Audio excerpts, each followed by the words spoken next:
The views expressed and opinions given by the individual hosts and their guests do not necessarily reflect those of Z-Talk Radio, its affiliates, or sponsors. Are you sitting comfortably? Then we'll begin.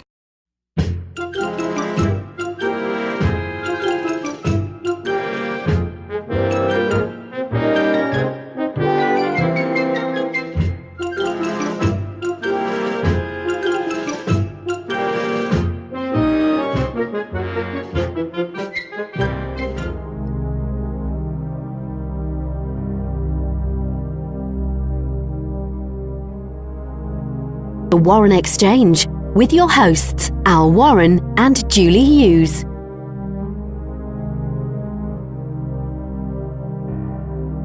All right, thank you for stopping by the Warren Exchange. Tonight we're talking about Ouija boards, and with us we have Robert Murch.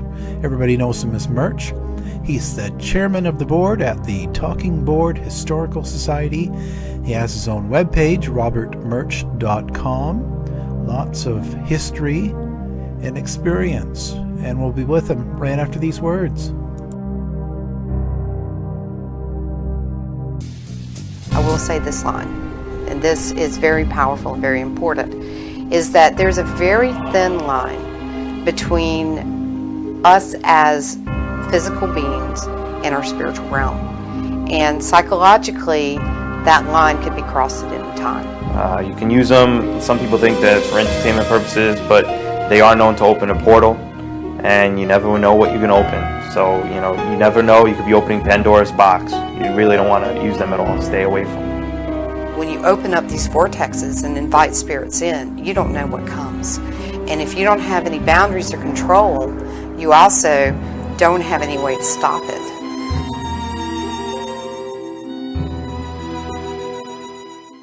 A Ouija board, to me, is a tool that is used to contact spirits on the other side. Ouija boards have been viewed very negatively by a lot of the high-end paranormal society groups. A lot of people just don't put any stock in them at all, but a lot of them just tell you not to use them for any reason whatsoever. So if you were told that you were going to be killed on such a day at such a time in such a manner, why wouldn't you try to avoid that situation? But then again, people of their curiosity, they say this is going to happen to me and I don't believe it, even though it's been predicted, then would take those risks to put themselves in that type of position to where that would happen. You always hear the Christian fundamentalists say, well, I've been taught or I've had experience with the Ouija board and I swear like the demons came through and, now my house is, flying across the street or something like that. That stuff doesn't happen. Whereas if you have someone whose mindset is, on par with us and they're more scientific in their approach and they're not really religious by any means, those are the type of people that never ever have anything negative happen to them via the Ouija board. So it's a very difficult tool that is marketed as a game, but can be very powerful. There's a lot of other types of tools that people use for divination that is interpretive. It's all about money. The bottom line is that anything, and also in media, anything that's scary, anything that is daring, anything that is challenging to people, that's unusual, that people feel is kind of scary thing, it's a moneymaker. A Ouija board as a tool of divination, and that is one of my concerns about it, is it can be extremely specific, even more so than other tools of divination, because it spells out information directly to the participant, the person that is asking the questions. Personally, I don't really believe in them that much. However, we were doing an investigation, one of my first overnight investigations, and we were at the St. Augustine Old Jail, and we were there through the night, and two of the girls in the group were doing the Ouija board. I was taping them with my handheld camera, and something grabbed my arm. I went flying. I didn't even hit the ground. I was out of the cell before I hit the ground. I was out of there so fast. I didn't want to go in there anymore, and the rest of the group wanted me to go in and try to reconnect. That was what was trying to connect with me. I didn't want to have any part of it. None.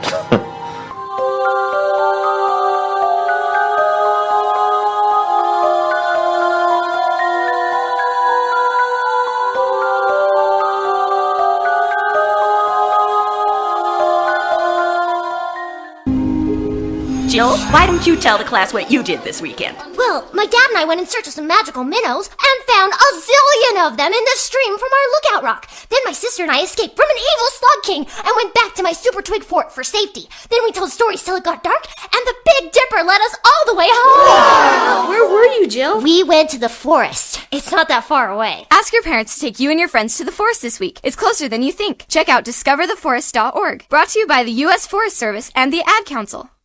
Hey, this is Reba McIntyre, and I wanted to take a moment to talk to you about a serious problem right here in our own backyard. Did you know that there are nearly 16 million kids struggling with hunger in America? That's 1 out of every 5 precious children in this country who might not get to eat dinner tonight. But hope is just around the bend, because there's enough healthy, nutritious food produced in this country to put a smile on the face of every last hungry kid. And that's when the Feeding America nationwide network of food banks steps into the picture. They collect surplus food, engaging their communities in solving hunger and giving hope to the hungry kids and their families. But they need your help. So join me in supporting Feeding America and your local food bank. Find out how you can help at feedingamerica.org. Together, we can solve hunger. Together, we're Feeding America. A message from Feeding America and the Ad Council.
Okay, welcome back. And joining us now is Robert Murch, or Murch as you like to be called.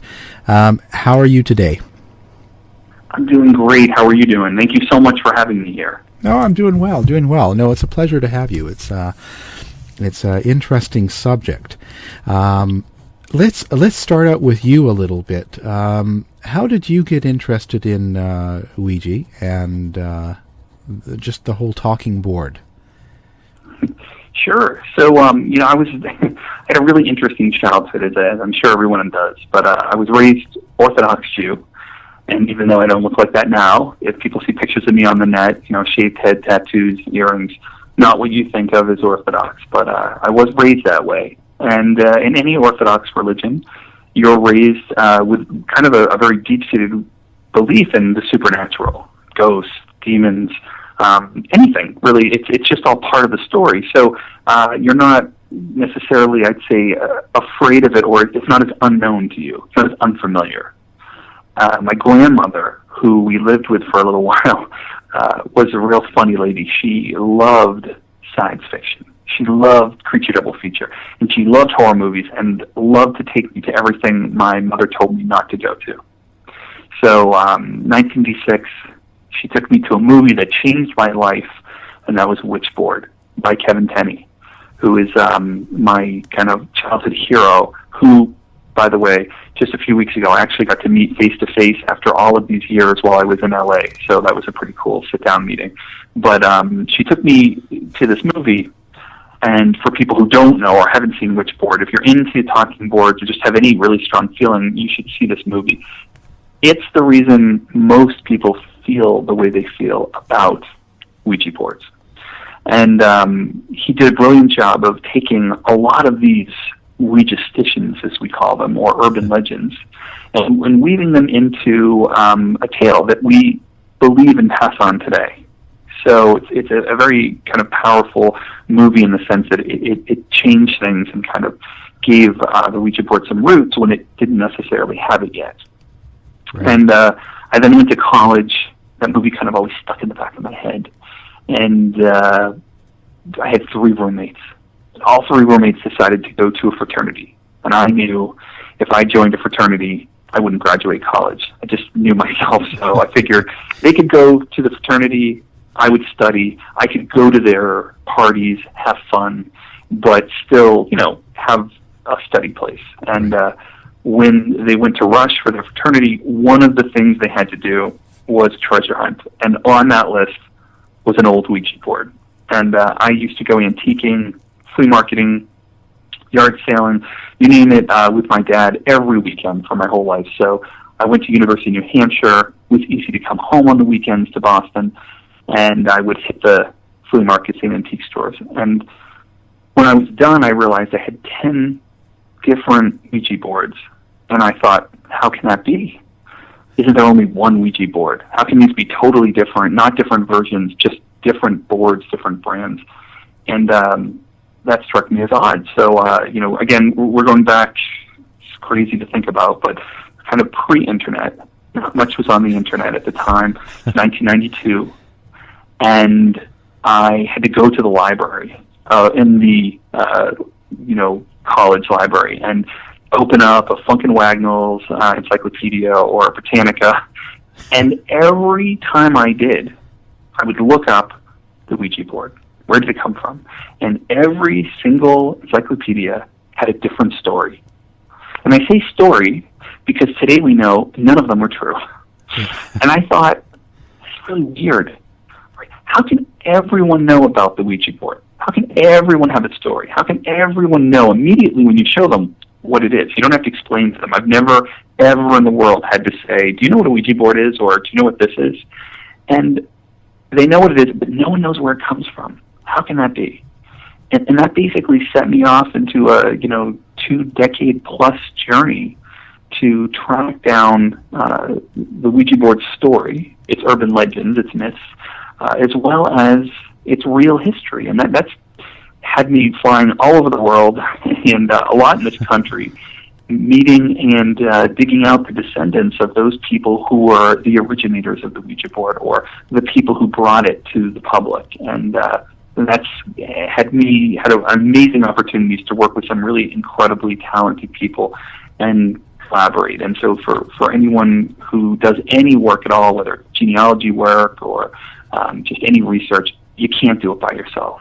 So I have made hundreds of friends and some interesting colleagues, and had some of the stories of finding these things out are far more fascinating than the story I was able to verify. So it's just been an awesome journey, which has kind of culminated in, as I'm talking to you, the coming out of a Ouija movie. So it's pretty neat. Well, that's pretty interesting. So what do you think the thing is that holds people's attention? I mean, in the sense that like you said, you can show it to anybody, or bring one out, or ask someone what it is, and people know what it is, even though they probably have never really used one. Yeah, I think, so if we look back, the Ouija board turns 125 this year in April. 125 years ago in April, the Ouija board got its mysterious name. And its name, so it set it really apart from all the other talking boards. That and was able to be mass manufactured, and it had a story. And I think that if we look at all of the paranormal world and we see what happens with things, and I mean, just think of that. You could probably name off 5 right away, different gadgets that you might have either used or heard about or seen on television that people use to kind of go ghost hunting or kind of try to see what's out there. And it's funny because the Ouija board is the only one that we're still using and talking about 125 years later. So how did something so simple, whether today it's cardboard and plastic or whether it's yesterday made of wood, how can that be that it's kind of lasted? And I think it does something unique that these other things don't. And one of those things is just the experience.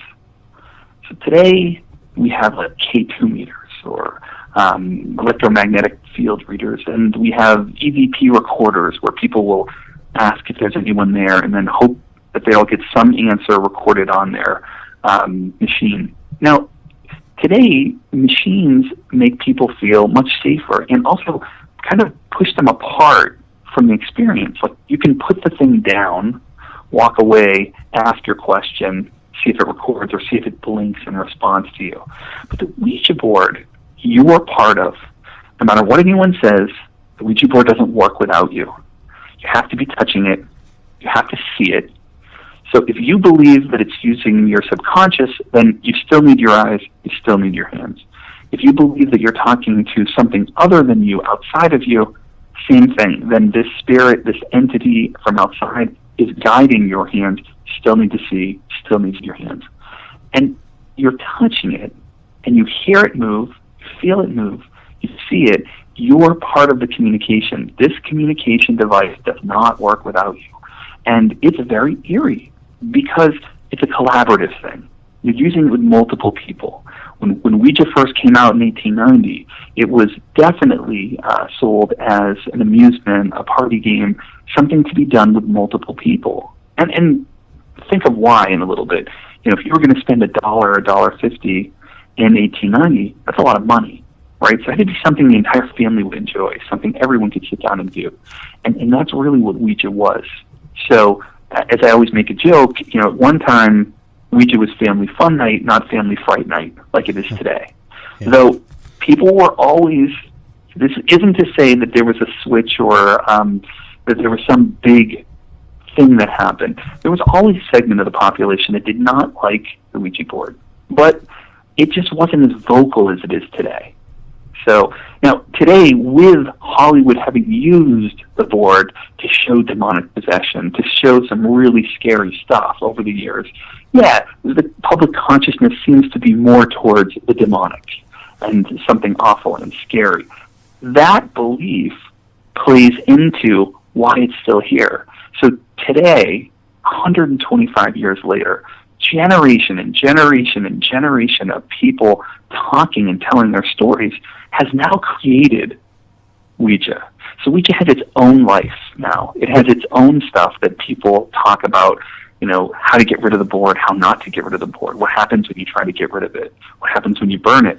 All of these things keep it alive and pass to the next generation. And what I was pleasantly surprised and really cool about was this movie was such a box office success because it has now brought another generation to the board, which, had the movie been an incredible bomb, would not have helped that. And my fear in tracking this and researching it has always been, what is the fate of a board game like Ouija in the world of digital iPads and iPhones, and who's going to want to use this when you can swipe? Well, thanks to this movie by Universal, Hasbro, Styles & White, Blumhouse, an entire generation is going out buying them. In fact, Google had shown after the movie, leading up to Christmas, the Ouija board was one of the top 5 Christmas gifts, and searching it, researching it, and trying to find it, up 300%. Fantastic. Well, maybe there'll be an app for iPad one day. There are already. Those came out real early. There's probably 10 or 15 for your phone and your iPad. Oh, God. You know, and I think people feel out of control with a talking board or a Ouija because they don't really know what it's about, and right. you have more control over it, like a K2 meter, let's say. Well, I think you think you do. Yeah, and that's this is the beauty, you know, right? It's all belief. So your belief system, what you believe, how you feel, what you bring to the table the day you decide to use a talking board or a Ouija board, all of it impacts how that session goes, along with who you're using it with, where you're using it. All of these things are triggers and set us off. So, you know, some people say it's better to use a board that's never been opened. Use a brand new one. People's energy aren't inside of it. Other people will say, no, you have to use an old one because the more it's been used and the more people have made contact, the better it works. they're all just personal choices. But yeah, it's really belief, because as I tell people all the time, they'll say, well, you don't know what you're contacting, you don't know what door you're opening when you use a talking board. And I start laughing. I'm like, wait a minute. So you just picked up the K2 meter, you stuck it on the floor and walked away. And you said, is there anyone here? Does anyone have any messages for us? I'm like, okay, it's a Ouija board session. And the thing's blinking to answer. And I'm thinking, okay, I can't make that thing blink on command. No matter how hard I try, I just can't do it. This thing, whatever we're talking to, seems to be making it blink when we ask it to. So who's to say it can't pick that up and hawk it at our heads? I don't know what the rules are. But for some reason with digital devices, we feel safe. We feel like the technology keeps us a step apart from whatever we're communicating with. And I really like a conversation I had a few years ago with Lorraine Warren, who, as we know, is very much against Ouija board, all kinds of spirit communication devices. And in our 6 to 8 hour interview we had together, we actually agreed on a lot more than we disagreed on, which was to say the Ouija board is no more dangerous than any spirit communication device you use, even if it's just calling out to something, because the danger is made when in the act of conjuring. You are asking something to communicating with you. You are asking something and giving something permission to talk to you, whatever that is. That's where the door is opened. What you use is just a personal choice, But if you believe that Ouija boards are more dangerous, I guarantee you're going to have a more dangerous session. But if you kind of see it as, okay, well, this is just the telephone I'm using. And I've made this argument since, 20 years ago. Only I've had to update it with iPhones. So, today we're on the phone. It's this big conversation. We get, into a fight, we disagree, we call each other names, we threaten each other, we hang up the phone. You don't take your iPhone, throw it out the window, and say, we'll never have another one of these in my house again. That happens with the Ouija board, and that's exactly what happens. We give the Ouija board and the talking board power we don't give to any spirit communication device. And we say that there are attachments or things that can kind of possess inanimate objects, but that's so rare. And yet with the Ouija, we believe this to be common. And so it's a really interesting thing. And again, by giving it that power, we've done something unique. We have created something unlike anything that's come before or after. There's quite a few different myths. And so, first of all, where did Ouija get its name? Right. So, perfect. We'll go back a little bit further. So, talking boards pop up out of the spiritualist movement in 1886 in Ohio. Now, we know from 1848, when the spiritualist or the modern American spiritualist movement begins in Hydesville, New York, that they were using lots of other type of, we'll say, alphabet pointing devices, including just laying out alphabet cards and asking a spirit to make a knock as we pointed towards the letters, and when we hit the right letter, it would knock. And then we do it again and again and again. So that was right from the beginning. And then there were devices that would be used where you put your hand on them and the pointer would point out letters, what we call dial plate devices. Those came out, but they never really caught on because they were expensive, and they just never had the market appeal. And then we also know real early on they had planchettes. So for your listeners, if they don't know, the planchette is a device, and it is the device that's used as the message indicator for the Ouija board today. But at around 1850 in France, it was its own device. It was an automatic writer. And the heart was much bigger. It had two wheels on the bottom, and it had a hole at the top, not like the viewing hole, but just a hole small enough to fit a pencil. And you put that pencil in it, you place your hands on the top over the wheels, and you'd ask the spirits a question, and it would write out the answer. Your hand would write out the answer, guided by the spirits. So we had all of those things. In 1886, the planchette, the alphabet pointing, collide to create the talking board. Someone decides to make a board, take the planchette, and not put a pencil in it and just use it as a pointer. Boom, the talking board is born. We know it existed probably a little bit before then, but that's when it leaks into pop culture. when the New York Tribune takes this article and reprints it, gets reprinted all over the world. I mean, all over the world. Sydney, London, you imagine, Paris. It goes everywhere. The new planchette, the talking board, is sweeping northern Ohio. 4 years later, it's named in Baltimore. But there's two gentlemen named Charles Kennard and E.C. Resch that claimed to invent the board that would become Ouija, also in 1886, in Chestertown, Maryland. So, according to Charles Kennard, the man who spent his dying day claiming that he invented it, comes up with the idea that he says that one day he was sitting in his kitchen of his new house, and his mind was blank. He tips over his teacup, puts it on a breadboard, and realizes his hands are moving it around, but he's not consciously telling them to move. So he puts some letters and numbers on it, and it starts spelling out answers, and he's amazed. And according to him, he takes it to his office mate, E.C. Resch, who is a undertaker. He's a coffin maker, he's a furniture maker, instrument maker, and says, "Can you make me some of these?" And he does, according to him, and they share them with the neighbors. They're very popular. Charles Kennard says, "Let's go into business." And E.C. Resch, according to him, says, "No, I'm not really interested. I've kind of got a lot going on, my own businesses. I don't really see this being successful, so no thanks." And Charles Kennard leaves to Baltimore in 1890. Now, E.C. Resch would also claim and prove to this company that Charles Kennard is going to start that it was actually him who invented it. We don't know what that proof is. We have no idea. We're going back a long time, and it's he said, she said. But we do know Charles Kennard goes to Baltimore, and he meets up with a man named Elijah Bond, who is a fellow Mason, and sees the future in this talking board, believes that people would buy a mass-manufactured one instead of a homemade talking board, which was what people were doing up until then.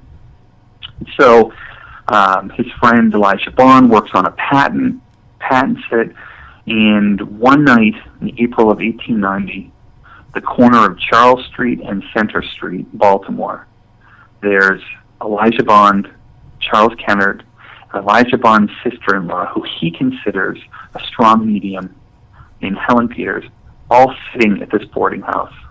Charles Kennard says, "We haven't settled on a name yet. Since it's helped us on so many other things, let's ask it what it wants to be called."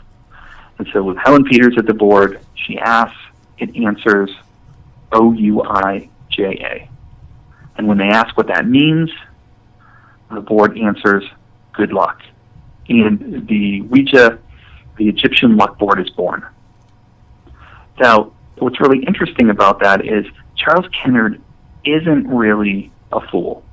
He's very smart, very good businessman, and he doesn't, skeptical. He's been into this psychical research for a long time, but he doesn't just believe everything he sees. And right after that session, Helen Peters takes off a necklace, and there's a locket on it, and she shows it to them. It has a figure of a woman, and it says Ouija. And so he says, "Well, wait a minute, were you thinking about that while we were asking the board?" And she said, "No, not at all." And so they adopted the word, and Ouija, the Egyptian luck board, was born. And why did they call it the Egyptian luck board? Well, in 1890, that was seen as very mystical to Americans. Egypt was far, far away, and there were reports out of all these discoveries from the Valley of the Kings. And so, they said, okay, well, Ouija sounds Egyptian, that's mystical, let's use that. But people ask, well, how, if the word was invented in 1890, how is Helen Peters wearing a necklace with it on it? And we don't know. And we think we have an answer, but we just don't know until we find this locket. And we believe that she was wearing a locket that actually says Ouida, O-U-D-I-A. One letter difference, but it makes all the difference in the world, because Ouida was a famous authoress at the time. And in 1890, not everyone agreed that women should read. But Ouida wrote specifically for women. And, it isn't unheard of for people to wear things when they kind of relate to people that they're really into, like wearing a locket with her name on it. And we do know that people did carry pictures with her name on it. And her signature Ouida was seen as somewhat of a kind of kind of membership card kind of thing. And so we think that maybe she was wearing a locket for Ouija, and that Ouija is actually a misspelling. Who knows? Yeah. But we know that it got its name. And actually, right now, I'm working with the city to have a plaque put on the building, because it still stands, where the Ouija got its name 125 years ago. And that will be part of Ouija Con that we're celebrating in Baltimore, April 23rd to the 25th. What is Ouija Con? Like, what is it you guys are going to do there? Well, we're going to explore the whole thing, from nuts to bolts. And we're going to have people talk historically. We're going to have people talk about their beliefs. So we're going to have people who believe that you can actually make contact with a demonic entity from the Ouija board and talk about their experiences. We're going to have people who've researched and written about it, like Rosemary Guiley. We're going to have people who believe it opens a door to your higher self, like Karen Dahlman, and long-time paranormal investigators like Jeff Belanger is a big part of it. He's going to be emceeing it. And Brandon Hodge, I believe you had him on the show. He's going to be there speaking. I'll be speaking. Dave Schrader from Darkness Radio. He's listened to a lot of these stories over the years. So we really want to investigate this and present what is the Ouija board from kind of all the way around. We don't want to stick with one thing. We kind of want to see what it's like. And it's basically celebrating Ouija's 125th anniversary in the city where it was made. So it'll take place in Baltimore, and it's put on by the Talking Board Historical Society, and it's a nonprofit, so all the money that's going towards just goes towards us putting in things like headstones for those people who had something to do with the Talking Board and don't have one, or putting up these monuments and plaques on buildings. That's great. And so how do people get tickets for that? So if they go to tbhs.org, so that's Talking Board Historical Society.org, they will go right to it, and you'll see Ouija Con. You can buy tickets right through the website, and there's a special price for the hotel. It's going to be a lot of fun. There's going to be people like Chip Coffey will be there. He will be holding kind of a seance where we will try to reach whatever named Ouija 125 years ago. We're going to see if we can make contact all those years later. Okay, the subject is Ouija boards. Our guest, Robert Murch, and we'll be back right after these words. Hey, this is Reba McEntire, and I wanted to take a moment to talk to you about a serious problem right here in our own backyard. Did you know that there are nearly 16 million kids struggling with hunger in America? That's 1 out of every 5 precious children in this country who might not get to eat dinner tonight. But hope is just around the bend, because there's enough healthy, nutritious food produced in this country to put a smile on the face of every last hungry kid. And that's when the Feeding America nationwide network of food banks steps into the picture. They collect surplus food, engaging their communities in solving hunger and giving hope to the hungry kids and their families. But they need your help. So join me in supporting Feeding America and your local food bank. Find out how you can help at feedingamerica.org. Together, we can solve hunger. Together, we're Feeding America. A message from Feeding America and the Ad Council. This is a guided meditation on parenting. Take a deep breath in and let go of the time you and your son played basketball and you attempted to slam dunk. Or when you hit that piñata into your neighbor's yard. Let it go. You don't have to be perfect to be a perfect parent. There are thousands of teens in foster care who don't need perfection. They need you. For more information on how you can adopt, visit adoptuskids.org. A public service announcement from the U.S. Department of Health and Human Services, Adopt U.S. Kids, and the Ad Council. Danger! Danger! I wanted to, also, when we go back, why would they think a talking board would be something you could market to the common family? Like, what was different about society? Like, how, do they treat death differently, or was it... What was the idea back then? Right. So I'm often reminded that, there's some things never change. Death is the great equalizer, right? We are all going to die, no matter what, rich or poor, no matter how you take care of yourself, you're going to meet your maker. And the same thing happened back then, but the difference was the climate was different, right? So the things that were around them were a little bit more severe. And just to paint the picture, you're coming off the Civil War, a time when there was just such massive, pervasive death in the country that touched us in a way that no war or epidemic has since. So everyone lost a father, a son, a husband, a grandfather, a nephew. And they didn't just have to deal with the death, they had to deal with the mystery of what happened, because often so many of these people were killed on the battlefield and no one knew who they were. And so they just went away and didn't come back. And, we also lived in a time back then where epidemics swept pretty quickly and killed a lot more than they do in our kind of modern age of immunizations and shots and different things. Not to say we can't have one. We just went through this Ebola thing, so we all know that it can happen, and I think, we're seeing some more things pop up, but, it wasn't uncommon for someone to have 12 children and lose 6 of them. And back then, to remember them, you would take photographs of the dead child with your live child, and you'd hang that on the wall to remember them. It's just that death was so pervasive that there was no hiding it, or it was harder to live in denial like we do today. And so today, we live in a very kind of clean world where we don't like death, we have plastic surgery, we don't even want to look old, we do everything we can to live longer, exercise, healthier.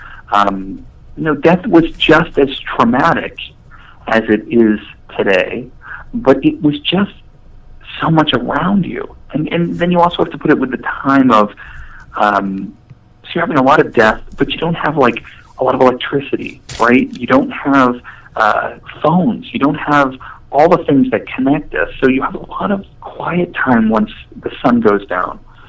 And so talking to dead people wasn't uncommon. Again, it's so around you, and there's no getting away from it. It's a little kid, 8 years old, you're working. It's not like today where children have childhoods that we protect them from. We want them to be able to be kids as long as they can. Well, childhood didn't last very long back then. And so the early photo, if you look at some of the first box covers of the Kennard Novelty Company who first manufactured the Ouija board, you see people from a little kid holding a teddy bear to an older person, a grandmother, grandfather, to a couple playing all around the table. It was just seen as something that people could do. So, the things that are the same are overwhelming loss and questions that can't be answered by anything. And as we get older, we all experience this. This is something that it doesn't change through time. We lose people, and we lose people we love, and we lose them suddenly. And maybe we never got to say goodbye. Maybe the last thing we said was something horrible because we were mad or irritated or in a bad mood, and we never got to explain ourselves, and apologize. And all of those things, that's the same as it was back then. So why do people at all try to make contact with the dead? Because we don't want to lose the people we love. That's never going to change. And, since we haven't been able to prove what happens after you die, people are playing the Ouija board 125 years. And as I make a joke, why is it still so popular after all of these years? Well, for $19.95, you get an unlimited calling plan to the other side. No roaming, no overages. It's just there. And so why do people still buy it? Because what if it does work? What if something so simple, what if the answer was always inside of you, and the door you needed to open to reach that loved one or experiment with what happens after you die was there the whole time, and all you needed was something to point out letters and numbers? Amazing. Yeah. And, again, because death touches us all, we all carry this experience. This is a shared experience all of humanity deals with. Right. And so how does it take in with, I've heard a lot of comments from people and been in the business, and how do you think it relates to witchcraft or demons and devils and stuff? Because there's people that sort of believe that. Well, we know that in 1886, the WSRE Toy Company sent President Grover Cleveland what they called the Witchboard. So anything mystical, we throw those names on. Occult things, we throw symbols on them that we look mystical and scary. We call them witch things, witchboards, witching rods. We make up all kinds of names and put them on there. And again, they make for great entertainment. So television, movies. Talking boards are wonderful ways to depict a very tense kind of meeting that's going on. And then if something really bad happens, we can say, the board opened the door to something bad. It let in some evil. And now we have to battle it back. And that's the movies. In the real world, I think people should need to think about these numbers. And again, it doesn't matter. And I'm not trying to tell people they should play the Ouija board. If you're scared, if it bothers you, if you've had a bad experience, don't play it. Like, nothing in the world is worth making yourself upset over. Certainly not a game. But if you are interested in it and you're nervous, let me kind of put it into perspective. The companies never released all their numbers, sales numbers. But if you think that Ouija boards are dangerous and that they often lead to something bad, let's just look at the numbers. So from 1967 to 2004, 1967 was the first full year that Parker Brothers made the Ouija board. So from 67 to 2004, 13 million Ouija boards were made. 13 million. Just between 67 and 2004. Let's stretch that out. 1890 to 2015. Millions and millions and millions. Now, how many really bad stories have you heard of the Ouija board? I bet if we put them statistically next to each other, it would do better than car crashes. Yeah. It doesn't matter what the facts are, because it's what people believe. If people believe these things are bad and evil, they will tell these stories, people will believe them, they will have bad experiences. It's like a cycle that gets made. And it's part of its mystery. And that's why kids do it, right? It's scary. Why do we do anything as kids? Because we're like being scared. We don't know what we're dealing with. Even today, adults, you have people who say it's ideomotor response, but what if it's not? What if this one time you actually make contact with something else? And that's not to say that talking with your subconscious mind isn't as powerful or amazing as anything else. I mean, can you imagine our brains are so complex that we can trick ourselves to having a conversation with ourselves and not know it? That's pretty amazing. And I think a lot of it also comes from, right now it's coming from popular TV paranormal shows and mediums and people on the shows.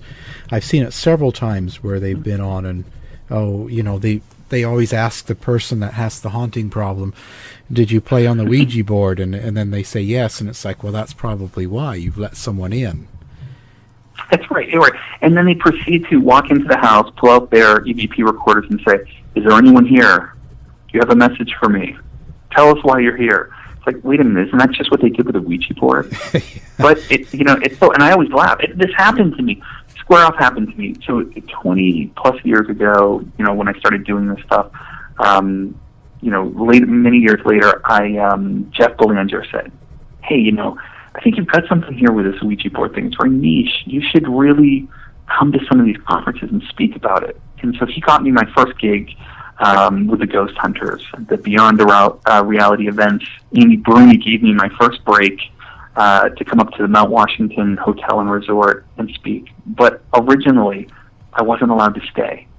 So even just being a guy who loved Ouija boards was scary enough to their attendees where I could come and talk, but I couldn't stay and hang out with them. And then the next year I could come, and but I couldn't bring any boards. And then I could bring some old boards and show them, and it just took a long time. If we look at the paranormal community as an extension of, or an outgrowth of the spiritualist movement, so the spiritualist movement are the ones who invented talking boards. That's where they came from. And now the very community where they came from and that used them in their investigations, they are now the bad thing. And so it's a really fascinating thing to happen. But as you're watching now, you see people asking more questions, that's kind of being broken. You see more and more paranormal groups wanting to have the dialogue about a Ouija board. And are they really that bad? Are they really any different? Like, let's really talk about this. And even getting places that swore they'd never let people use Ouija boards and are starting to open. So I feel like the pendulum is swinging back a bit to, where people are using more of a rational thought to it. Again, I'm not saying anything bad can't happen. But if there's demonic possession, why couldn't a demon, possess you through a Ouija board? But then I'm worried in general, not like, what are we saying, that demons are just sitting there waiting, hoping to God some kid picks up a Ouija board, and when they do, they're like, aha! I just don't, I don't subscribe to that. I believe that there are probably bad things out there, and that if you are open to them, you find them and they find you. But I don't think any spirit communication tool is any more dangerous than the other. That's just us making ourselves feel better. That's just us telling us, if we do this, it's okay. That just gives us purpose and direction. When really, even though people have been investigating this phenomenon for thousands of years, we are no closer to knowing what really happens when you die. Yeah, and it's not just the board. And so many of the rules you hear are really man-made, right? We have no evidence of any rules that people come up with. No, the only rules were the original ones, and they quickly realized that the Ouija board in Victorian times broke Victorian norms, in that men and women were not supposed to be alone in a room together. They weren't supposed to be touching.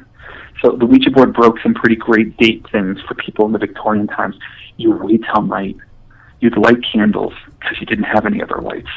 And the Ouija board would lay on your knees, so your knees were touching, and then your fingers were touching. Why do you think the Ouija board was so popular? It was an amazing date game. And Norman Rockwell captures that in May of 1920. A cover of the Saturday Evening Post shows a man and a woman playing right on the cover, because that's how popular the Ouija board was, that he saw it everywhere. But if you look at that painting, he got it completely right.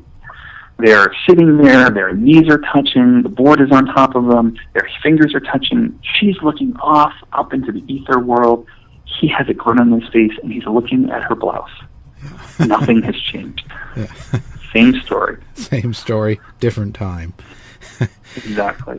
People don't change. And people don't, again, the reason why people use them. So yes, the Ouija board was always, the Ouija proper as a brand and, its own thing, has always been sold as an amusement and game, always. But it was clearly came out of these talking boards that were always meant to speak to the dead. That's how it's always been. And again, when I throw out those numbers to people, it's to show people that, nothing's changed. Right? Like, people still use the Ouija board to try to talk to ghosts.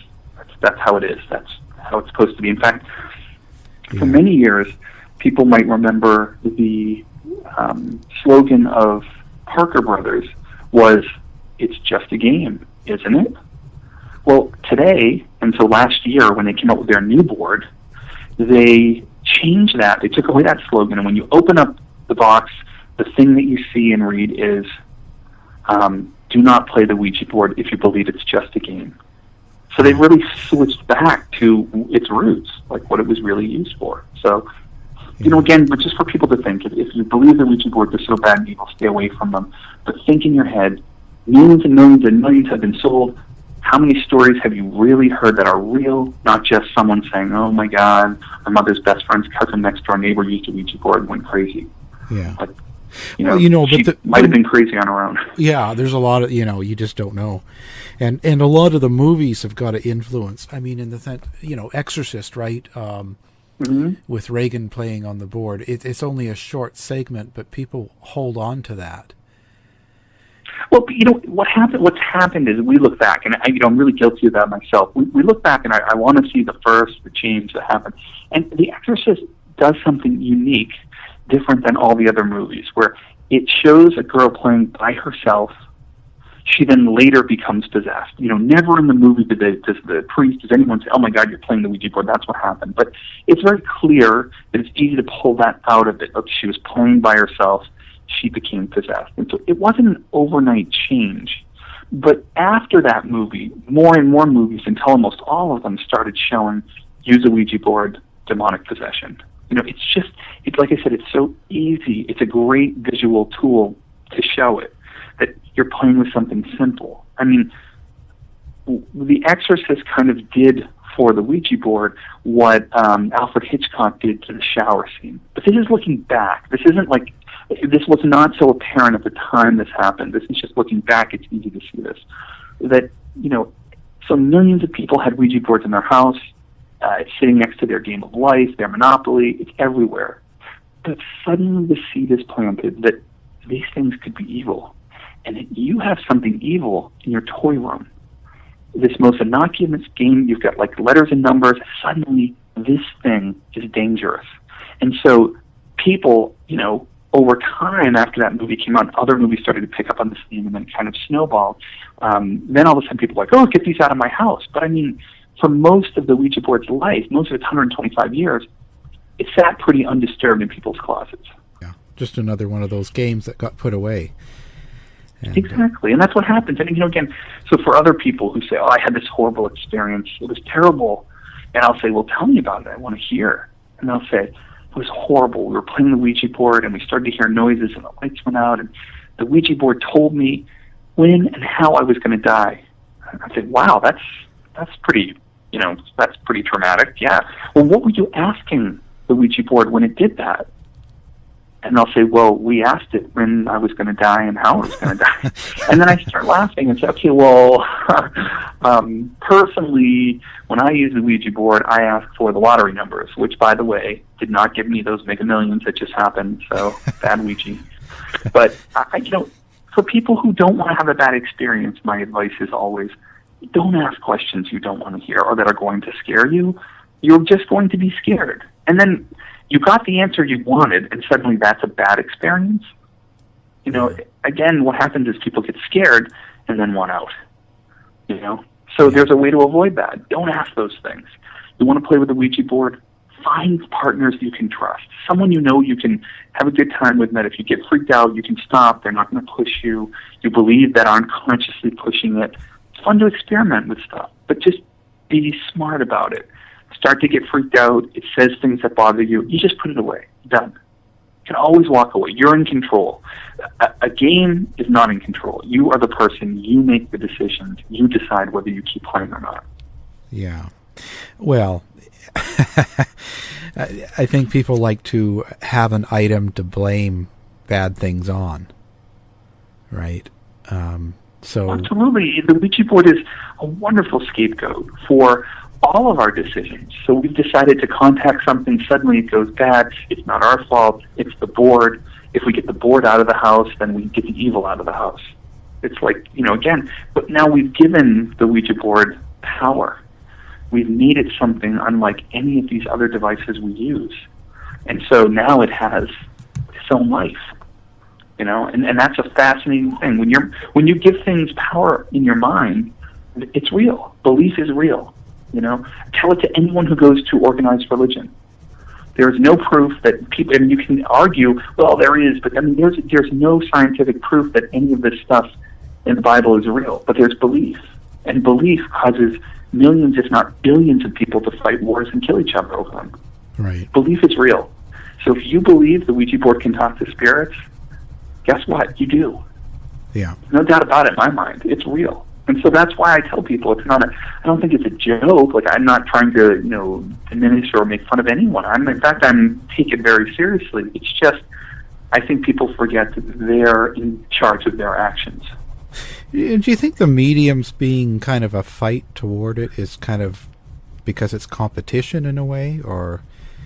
Well, it started off real early on. One of the first things I found, shared this, had many kind of interesting discussions with Brandon, is that some of the very first people who came out against the talking board were mediums and other spiritualists who were using them. And if you think about why that is, like, well, okay, wait a minute, why would someone who's using them all themselves, suddenly it's being sold to everyone, what's that? Well, okay, so before the talking board hit and was so popular, if you wanted to have some type of seance, you had to hire a medium, go to them and talk to someone. But if you wanted, after the Ouija board for $1.50, you got to have this small seance right in your house. And you could do it over and over again. You didn't have to pay twice. So suddenly you were hitting an entire industry in the pocketbook really hard. So you didn't like that if you were a medium. So some of the first people coming out vocally against the talking board are these mediums, saying things that we're very familiar with today, right? Yeah. Don't use the Ouija board. This is opening doors you can't close. You don't know what you're dealing with. You need someone like me, someone who has experience dealing with this unseen room to guide you through. And that began a dialogue that's gone on for 125 years. Right. Yeah, and that seems to be a norm. People really believe that. Yeah, people believe, again, I always laugh because I keep thinking, okay, well, how are people not seeing this? Oh, God. So I'm going to be 41 this year. I lived and existed in a time before Star 69. So, what is Star 69? Well, that's the neat thing when someone calls you and you don't know who they are, you can bring them right back without knowing their number. I used to crank call people all the time. In fact, every day would reach out to people I didn't know. So I would have conversations with people I didn't know, not necessarily nice people. In fact, some people I learned some interesting language with when I would prank call them. And look, life is dangerous. So I would say this, you can get hit crossing the street, but you do the best you can. You look both ways. I want to get to the store on the other side. I'm going to cross the street even though it's dangerous. I'm still going to do it. Right? And I think that's what happens with the Ouija board. But if there's danger in making contact with something. Right? Now, what you're making contact with is up for argument. But, people's belief that you're talking to a stranger, someone you don't know, you're letting them in. You wouldn't leave your door open. People say that all the time, you wouldn't just leave your door open, would you? I'm like, well, for generations of Americans, they did just leave their doors open. Yeah. And okay. And then I'm saying, okay, wait a minute. So you're telling me you've never sat on the T or the train or the metro and you've never talked to the stranger next to you ever in your life? You never just struck up a conversation. You don't know anything about them. That's what you're doing with a Ouija board. And to the extent that the thing is there and doesn't leave, well, I suppose anything is possible. But I would just challenge people to think in their heads, millions and millions and millions sold. The Ouija board has always been sold in toy stores. If it really did the damage that we believe it to and the stories we hear, would it still be sold in those stores? I think the answer is pretty clear. Right. The evidence does not equal the belief, but it doesn't matter because the belief is what keeps us playing the board all these years later, and that belief is what just made a blockbuster movie. Yeah, and tell us about that now. So you were involved in that, right?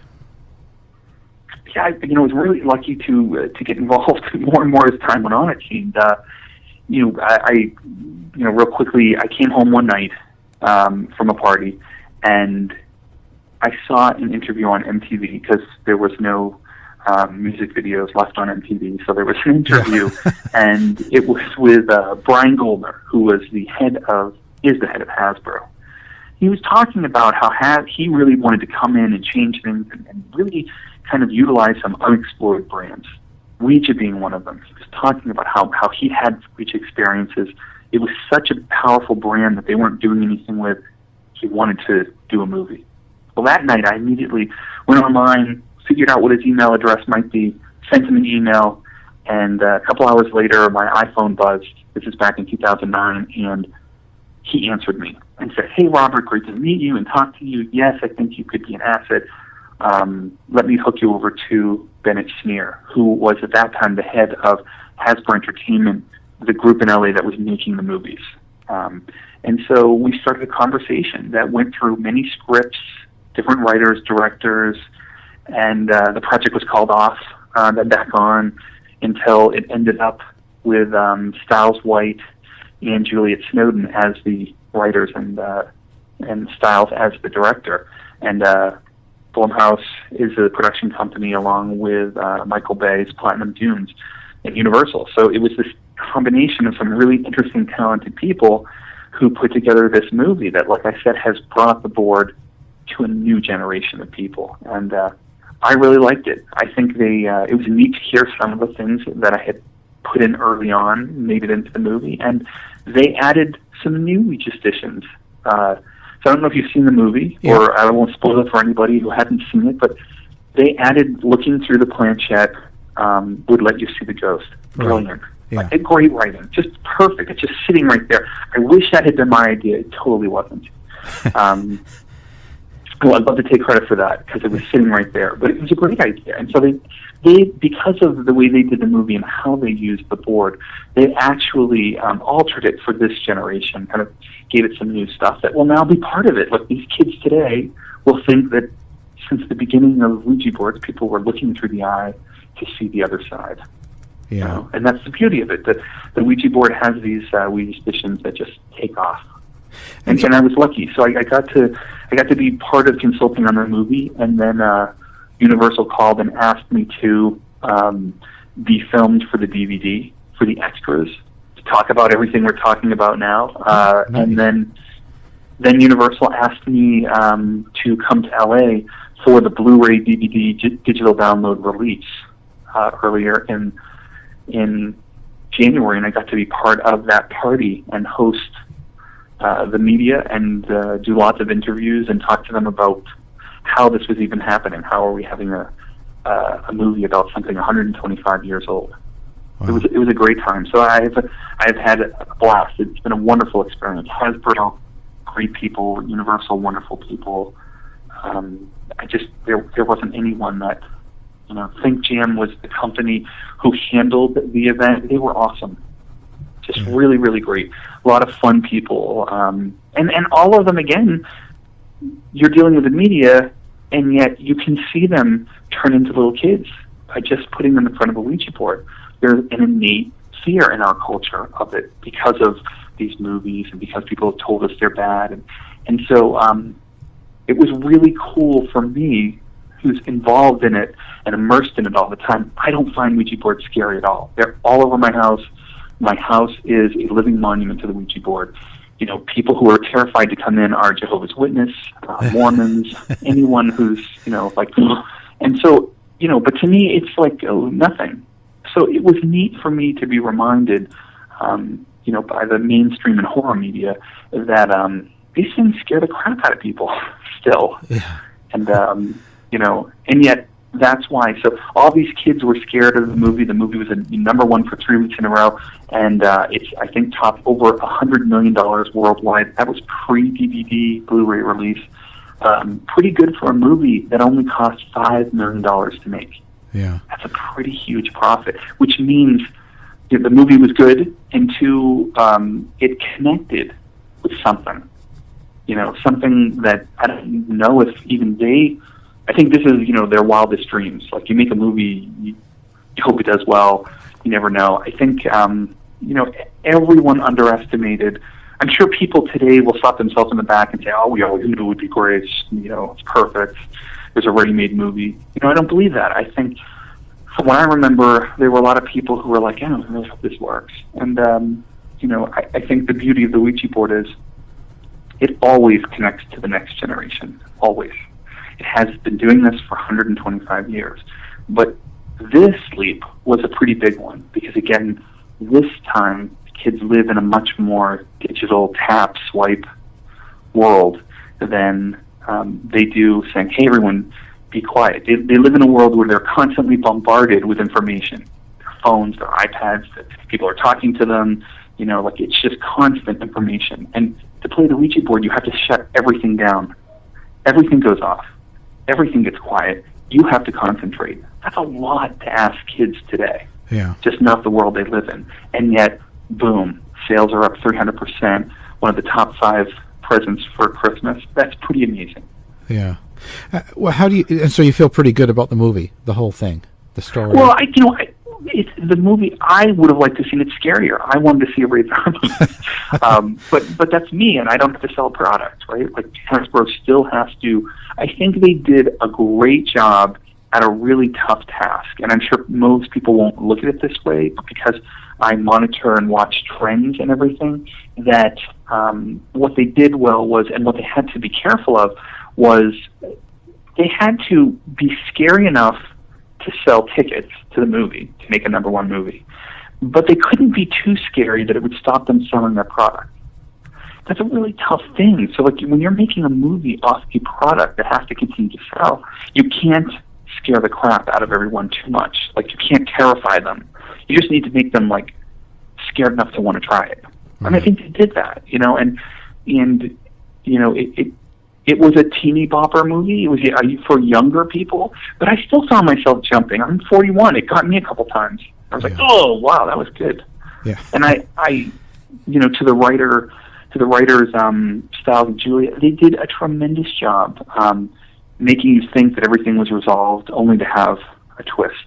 So I thought, for a movie that didn't have to be deep, they actually pulled it off, and I thought that's great. And I'm really anxious. I hope they use me somehow in Ouija 2, which there's already talk. It's been green-lighted, so that'll be fun to see if they continue the story with these girls, or it could be anything. That's the beauty of the Ouija board, right? Like, they could pick the 1940s and do a movie about it. Yeah. It doesn't matter. What do you think happens with the Ouija board then? It's obvious that you're not really thinking to be scared of one. Do you think it's just... Scared. Look, so I guess I view life differently. Like, death is part of life, and I just accept it. Yeah. So the fact that there could be ghosts or not, then I'm not afraid of the unknown. I'm afraid of something that... Like, I'm afraid of sharp knives because I could get cut. And I know that because I have been cut. I am not afraid of ghosts because I have not been afraid of a ghost. Like, a ghost has never done anything to me bad to make me... And I haven't seen it happen to anyone else other than I've heard their stories. And then it's like, okay, what were you drinking? Like, I've been on hundreds, thousands Ouija sessions, ghost hunts, and people, and I've even had experiences that, for 10 minutes afterwards I thought for sure it was real. And then my brain starts kicking in and going, it actually really could have been this or this. And it's like, oh, yeah, I guess it could have. So I want it to be true, just like everyone else. I want the Ouija board to help me connect to the other side. I don't know if it's possible to connect to the other side, but I'm going to keep trying to see if I can have that experience. And so I'm a skeptic, but I want to believe. So I keep doing it. Right. I'm not the kind of skeptic who's like, this is bull crap. This is a stupid waste of time. I don't believe that. I don't think any adventure is a waste of time. Whether you actually make contact with the other side or whether you're making contact with your subconscious, all of those things are getting to know you better. Like understanding the things you're capable of and what you can do. None of that stuff is a bad exercise, as far as I'm concerned. Right. And so you have a pretty open mind toward paranormal then? Completely open. I want it to be all true. I just haven't had that experience or proof. And I really like the people in the paranormal community. When I started 20 years ago, I'm thinking, okay, I'm a historian, and this group is pretty freaky. This scares me.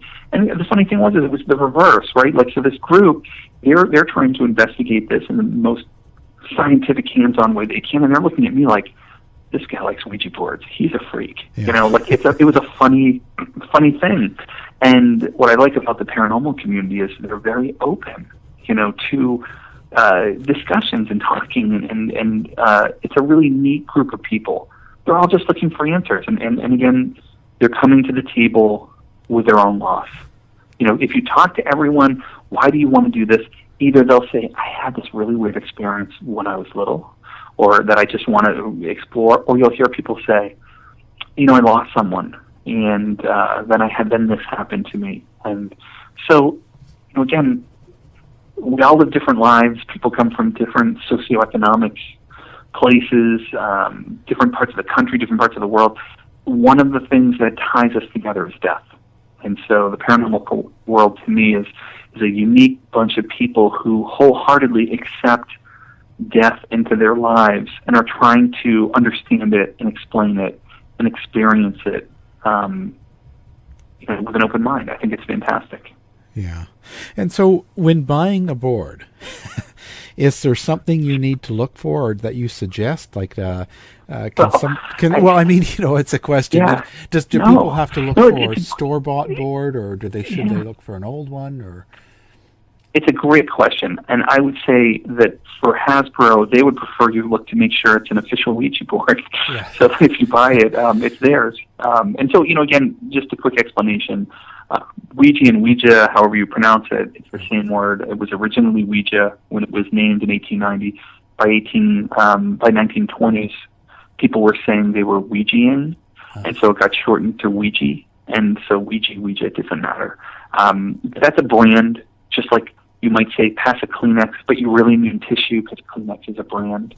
Or can you give me a Xerox copy? You really mean a photocopy because Xerox is a brand. Ouija is a brand, been around 125 years. We use it synonymous with spirit board, talking boards, witchboards, but it's actually just one of those things.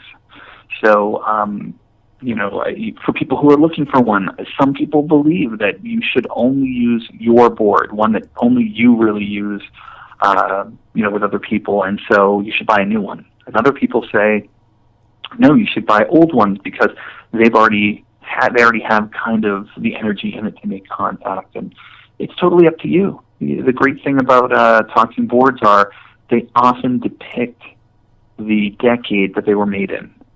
So whatever was seems mystical at the time is often the designs and different symbols that are on them. So, if you like Egyptian, look at that time. The 1930s and 40s, you saw a big pickup of lithographed paper. So you got to see some really cool pictures. And I notice now they may not collect boards, but a lot of people are hanging them on the walls. It's just unique art. So you'll see swamis, and then you get into the 60s, you'll see horoscopes, and all kinds of neat stuff. So you use the board that you believe calls to you. If you think, hey, I like this one for some reason, I think this is going to work, then that's the board you should use. And you don't have to go out and buy one. You want to make it yourself. Rip up a bunch of pieces of paper, put the letters and numbers on them, yes and no, put them in a circle, take a glass, put it upside down, put your fingers on it, and let it point it out. Yeah. Or just get a piece of paper and write the letters and numbers on it, and get a little, shot glass and use a pencil and just point at it. You can do these. Anyone can do them. You can make them at home. Yeah, you can have a shot of whiskey every time. And that's the spirits of another kind. I love them. And so it doesn't matter if you home make it. It's not any less or any better. It's just how you do it. Exactly. It's just what you prefer. Some people they do like to make them themselves. Other people say no, they want one that's older. It just calls to them. It makes them, and as we know, anything that puts you in the mood to succeed for something helps, right? Being relaxed, setting the mood, lighting candles, all of those things. Do I think spirits care if you light a candle or not? Probably not. But you care, right? Because it puts you in the mood. When you dim the lights, you light a candle. The movie did another great thing. People often say you should say a prayer beforehand, surround yourself with white light. The movie incorporated a little line to start it off and to circle the board with the planchette each time for every player that's there. All of those things is ritual. So it makes us feel like we are doing something to help the communication. And if you believe it, it will. It's just as simple as that. And so, why do we have rituals for all of the crazy things we do? And we have superstitions, and we wear certain things when the Super Bowl's on because we all believe that if we don't wear the shirt that we always wore when they won, they'll lose. So is it really going to make them lose? I don't know, but it certainly makes us feel better. So there's no real special rules to using it. If you buy it, go out and buy a board or make one. There's nothing you really have to do. I don't think so, but there are people who believe that, you get it and you need to clear the board and, take it to someone who knows how to do the clearings and different things. So, it's all what your belief system is. If you think it's all a joke and it's just for fun, then you probably don't have to worry too much about it at all. If you really believe you're going to make contact, you should do it in a way that is thoughtful. And here's the biggest piece of advice I can give everybody. It doesn't matter what you believe, that works for everybody. Come up with your questions ahead of time. I have seen this happen too many times that once it starts moving and they ask the first question, like, is there anyone there? That they suddenly don't know what to ask. And so, oh my gosh, here they go, they got the thing working, and their mind has gone completely blank. They have no idea what to ask this thing. And so I would say, come up with your list of questions at a time, and then once you're in the groove and you're kind of used to this happening, you won't be so awestruck. Yeah. And playing alone is okay, isn't it? Well, I mean, I think it defeats the purpose of why it was made in the first place, which was to be collaborative. It was to do something to pass the time with friends. And so I would say, if you can view the Ouija board by yourself, you probably don't need it. You would, at that point, probably believe you're a medium who doesn't need a tool to make contact with the other side. This would just be like how you're doing it.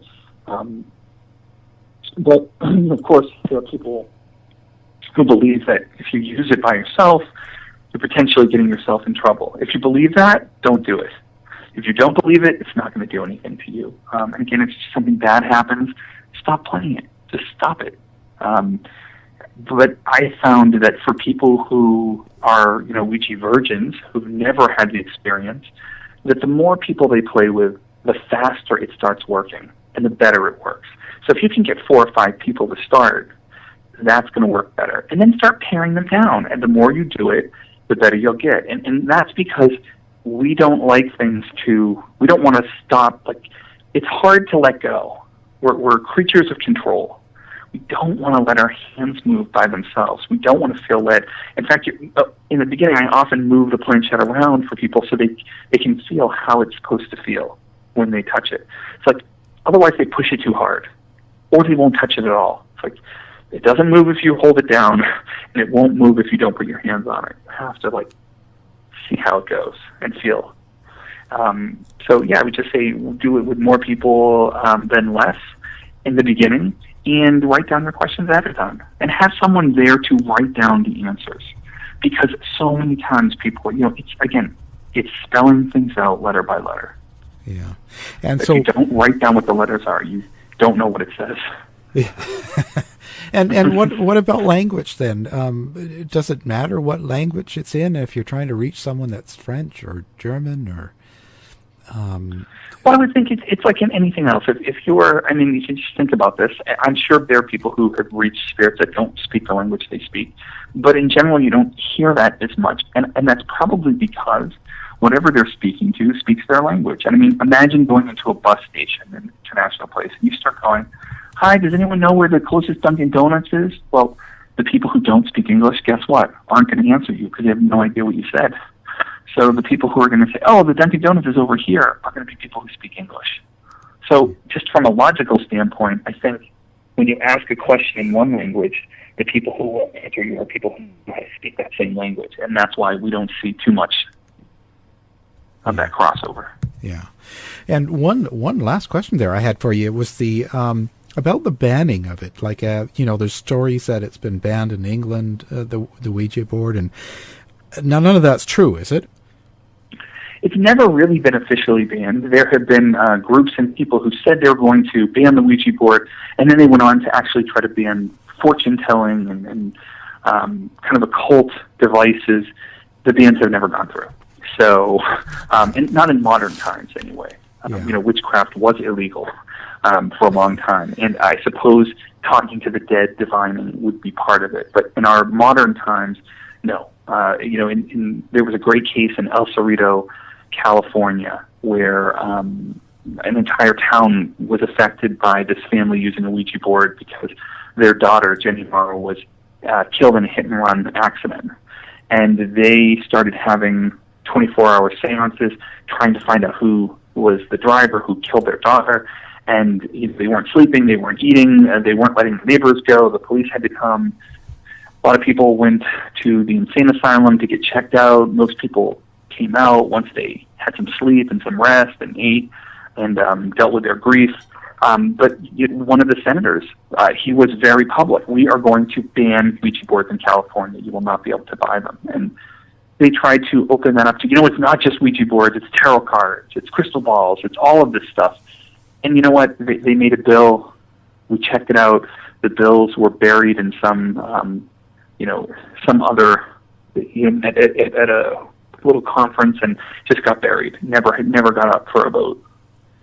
Right. Because you can't ban things people really want to do. What are you going to ban? You're going to ban people from trying to figure out what happens when you die? It's never going to happen. Yeah. Like you just can't. Yeah. And so how do people get a hold of you? And if someone wants to communicate or send you a message or get you to speak or go to one of your events? Oh, absolutely. Thanks so much for asking. Most people just call me Murch. And if you look up Ouija and Murch on the internet, you'll find me. But I have a public Facebook page. So if you look me up on Facebook and you look at Robert Murch public page, you'll find me. I put a lot of stuff up there. I'm at Talking Boards with an S at the end on Twitter and Instagram, and pretty much Talking Boards everywhere. So you can also, again, check us out at the Talking Board Historical Society to buy tickets for Ouija Con. And you won't just hear from me. You're going to hear from a lot of people who have a lot of different opinions and experiences, and we're going to have a lot of old boards for people to see. And one of the things we're going to kick off the event is with the city dedicating a plaque on the building where the Ouija board got its name. So it's going to be a fun time. Yeah, that sounds really good. And we're going to post everything, of course, on our website, and we'll post it also on our Facebook. And appreciate you being here. No, thank you so much for having me. It's a great time and a lot of fun to talk about. It is. Show is over for now. Was it as good for you as it was for me? Well, good night. This has been a production of the Z-Talk Radio Network. I'll be back.